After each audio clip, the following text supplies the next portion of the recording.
Cars and Copters 2025, 225 or 222 Echo X-ray. So he's coming in to land. Grab there.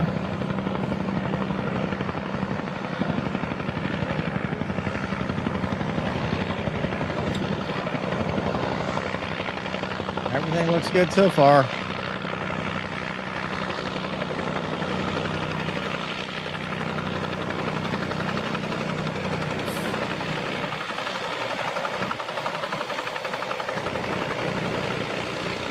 And then the Delta jet in the background appears and it goes out of control. Whoa. Oh, shit. Oh, dude.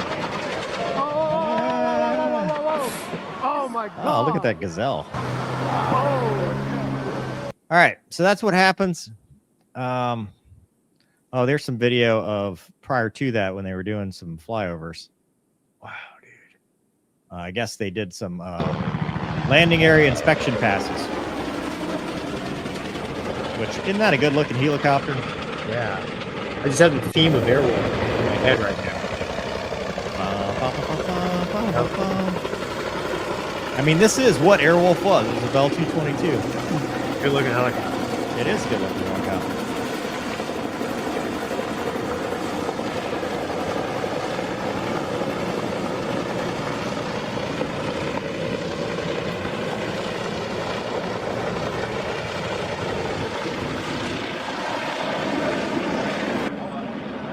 That's the first helicopter on scene. So, just 2 people on that thing, right? 3, I think, right? Oh, man. 3. Wow. Before I go in the frame-by-frame analysis, gentlemen, your thoughts? See, there's when things go wrong right here. Delta shows up. They asked for a ride report, and the thing just lost its mind. Wake turbulence is clearly the cause of it. You heard it here first. You heard it here first, yes, from A220 up there. Anyways, you know, I don't. I'm just a layman, but it appears that the tail rotor has failed and the helicopter has crashed. That is my unprofessional opinion. But dude, this is really cars and like. You're stuck on that, aren't you? Yeah, that's just how the other half lives, Gonky. When you get to a certain income level, your helicopter goes to events with Ferraris. Special, what do you think, man? That's the only thing I can come up with. Okay. So, as their resident helicopter driver, it's been a while. I'm going to act like I know something real quick. So the whole way a helicopter flies, right? You know, you got the big spinny thing on top, the rotor. And as it spins, it wants to rotate the fuselage, the body of the helicopter, the opposite direction because, you know, physics. Your tail rotor is the force that's counteracting that. And in this video, when I first saw it, I was like, what were the winds, right? Because there are certain wind directions where you get what's called loss of tail rotor effectiveness, where because, you know, that's another airfoil in the back that's pushing air. And if you've got wind, it either adds or subtracts or whatever, just like any other aircraft. And so you can lose tail rotor effectiveness just based on wind. That initial yawing motion to me is whatever it is failed. Something in the tail rotor failed at that point, and it starts to yaw and breaks loose. And the initial climb is when you lose the tail rotor, that's extra power now that the main rotor gets because your tail rotor actually takes away power from the helicopter. It's drawing power. It's drawing its own power because, in fact, if you got into a confined area, you could actually get out of it by actually turning this direction with right pedal to get you climbing out. So that some have said this is like a botched go around. I think this is when whatever it was in the system failed. Ignore the fact that looks wonky right now. That's just a camera effect. That's not actually, it's the camera and the frames per second. That's why it looks like it does.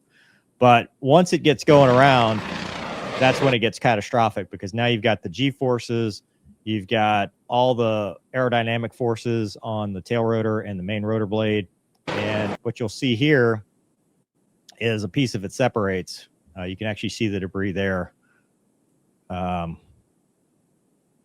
It separates, it hits the main rotor, and then it completely comes off. So, and that's not just the tail rotor itself. That's the entire gearbox.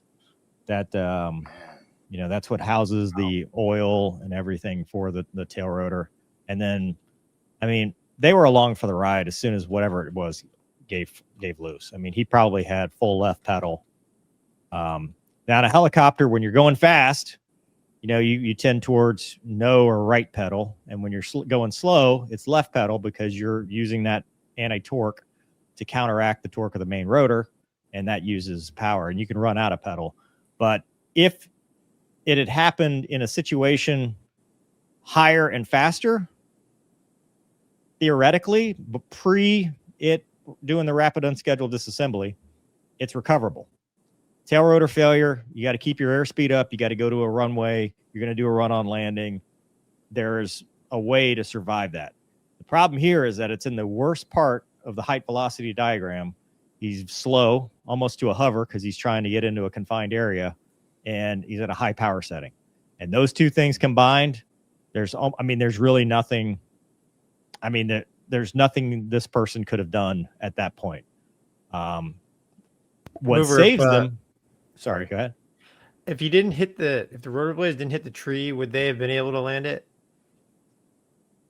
Dude, this thing is not in control at all. Okay. They don't hit the tree. Still haven't hit the tree. The tree is what keeps them alive, I think, because they were lucky in that they landed upright and that they hit the trees. Because you'll see here in a second, not only does the tail rotor disassemble, but they do what's called a mast bump, because the mast with a teetering system like this will shift and it'll separate from the helicopter before it even crashes. So you see here, this is all positive negative G, because you don't want to do a negative G pushover with a two-bladed rotor like this, despite what Airwolf showed. Some of them are modified, so it's less likely, but you need a fully articulated system to be able to do it. See here, right? See that?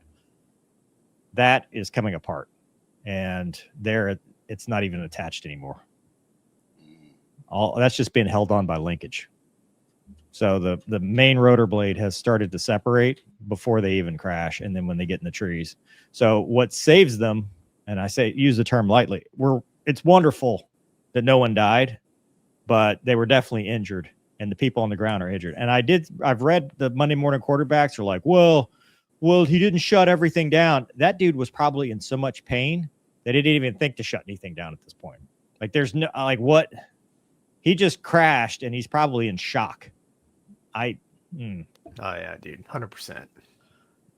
What caused it? I mean, I don't know. I mean, something mechanical, what caused the mechanical failure? That's what investigators are going to look at. But when you're slow and the tail rotor fails, good luck. You're along for the ride. Guys, anything? That's wild, man. I mean, the footage is wild, and I don't know. It's definitely a nice helicopter.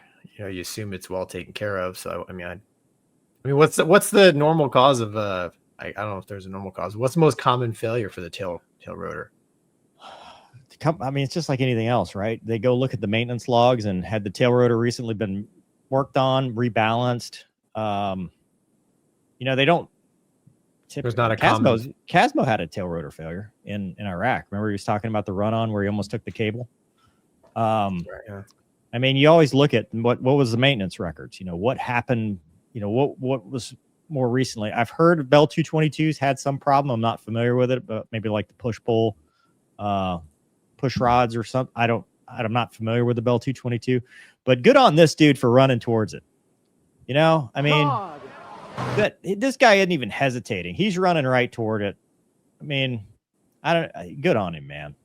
You got to. That man's lucky to no fire. Yeah. Wow. That's the other thing is they're lucky it didn't go in flames. Yeah. Man, that thing is sitting on the stairs, isn't it? Holy cow.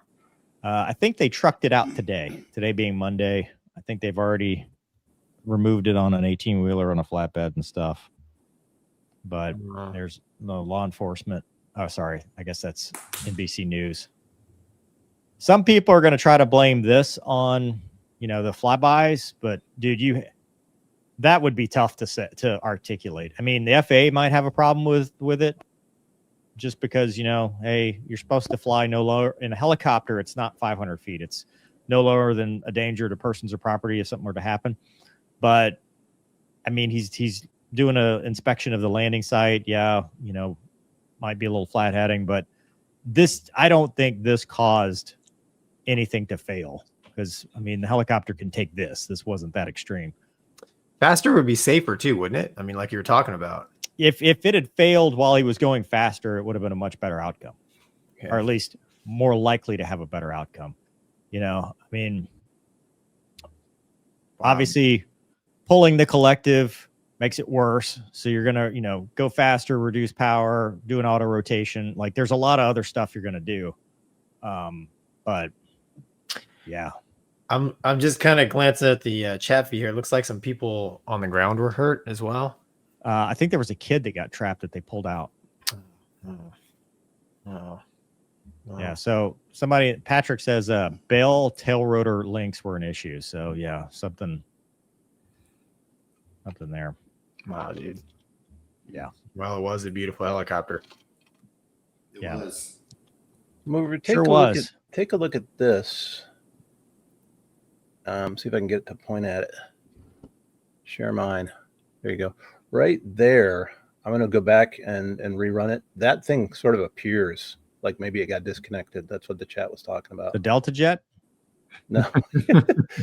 See where over here. If you do the period and the comma, you can go frame by frame. Yep. Let's try it and see. What are we looking at? Put your mouse over where you're trying to show me. Right there. Watch.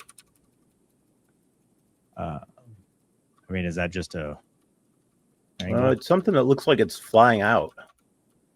And it's something that wasn't there before. So that's probably what people are speculating about. Yeah, I mean, because those things create, I mean, they pitch, right? The pitch of the tail rotor is what gives you the thrust. So, if you change that and it's not what you want, if one pitches, the other one doesn't, you're going to change the amount of anti-torque you have and cause it to, because the helicopter naturally the nose wants to go right. If you put no pedal in, the nose would just spin off to the right. So yeah, if it's that linkage or something else, I mean, luckily for the investigators, they've got a ton of stuff to look at. I mean, they'll be able to figure this out.